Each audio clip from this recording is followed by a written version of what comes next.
Mr. Topsy Turvy by Roger Hargreaves.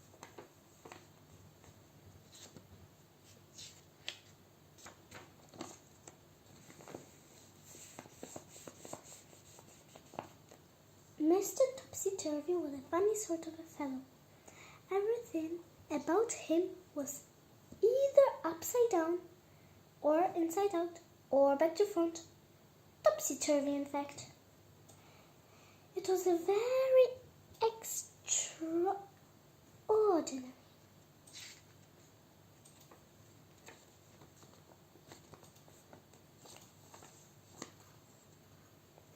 To give some idea of how topsy-turvy Mr. Topsy-turvy was, you ought to see his house.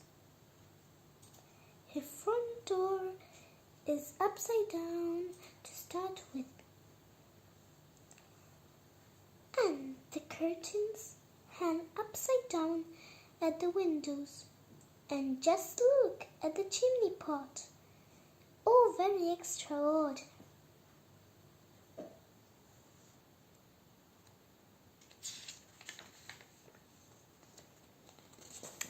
Inside, in the same. Just look at the clock standing on Mr. Turvy's mantelpiece. Isn't that the topsy-turviest clock you've ever seen?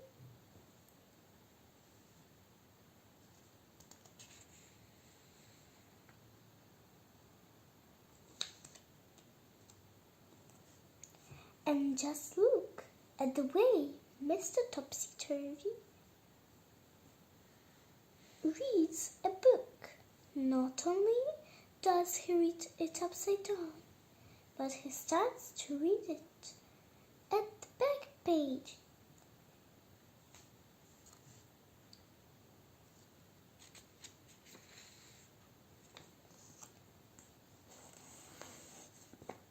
And just look where Mr. Topsy-turvy puts the stamp when he sends a letter to somebody. Have you ever seen anything like it?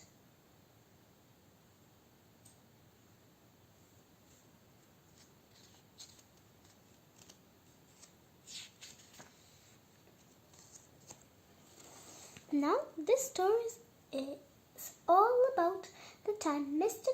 Topsy-turvy came to the town where you and I live. Nobody is quite sure how Mr. Topsy-turvy got there or where he came from, but he did arrive because somebody saw him getting off the train.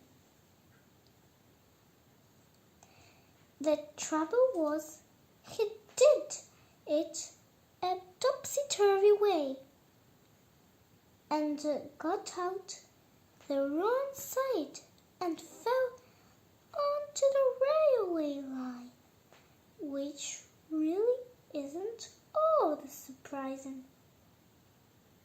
The surprise is it?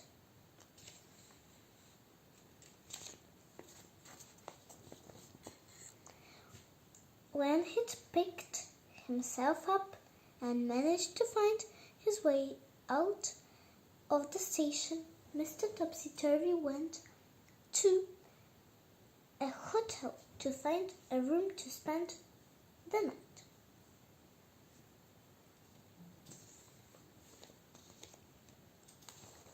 "Afternoon, good," said Mr. Topsy-turvy to the hotel manager. "I'd room I like."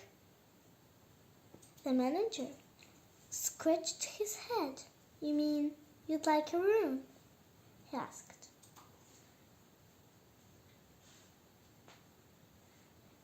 "Please, yes," replied Mr. Topsy-turvy.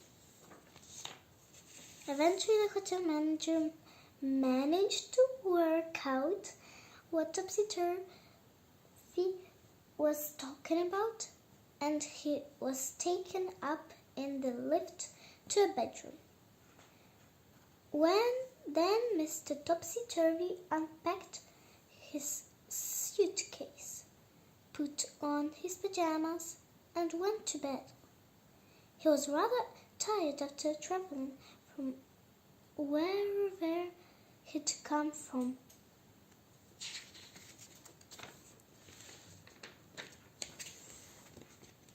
The following day, Mr. Topsy Turvy went round the town. But what a fuss his yarn round the town caused. He took a taxi from the hotel, but so confused, the taxi driver trying to let him where he wanted to go, the poor man drove straight into a traffic light. "Oh dear," said Mr. Topsy Turvy. "I'm sorry very."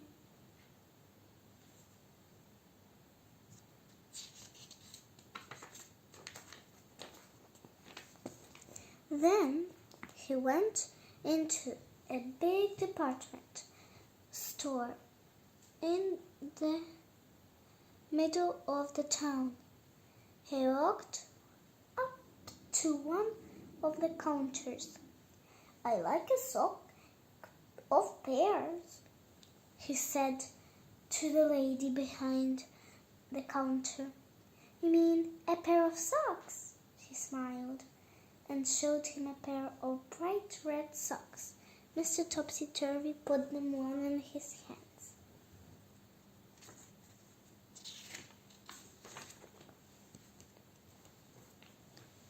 Then he tried to leave, but being Mr. Topsy Turvy, he tried to walk down the up escalator. And all the people who were going to the up escalator all fell over themselves. It was a terrible topsy-turvy jumble.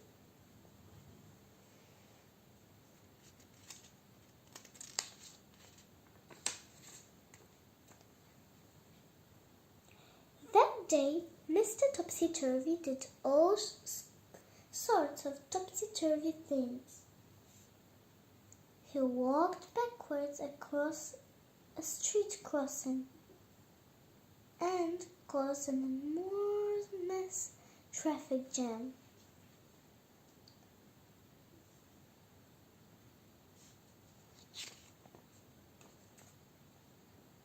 He went to a library and put all the books upside down on the shelves and made everybody extremely cross. Then he went to an art gallery and insisted on hanging all the pictures upside down so that he could look at them properly.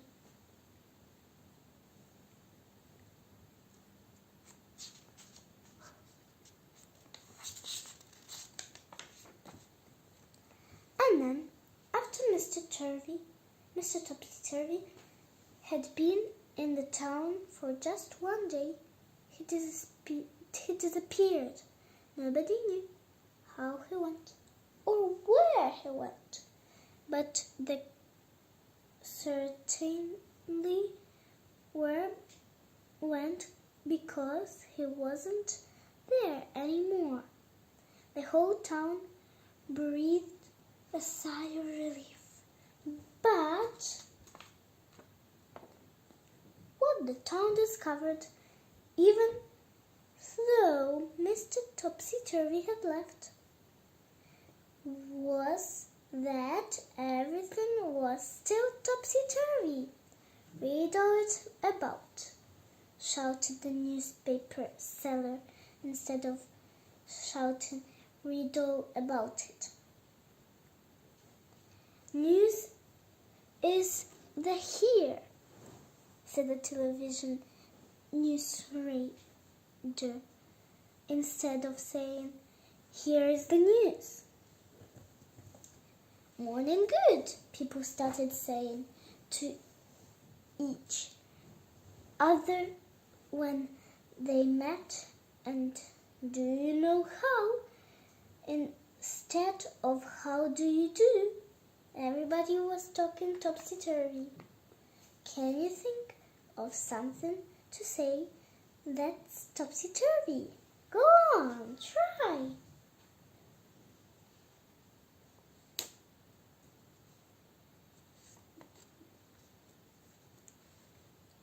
Like and subscribe to my channel. Bye!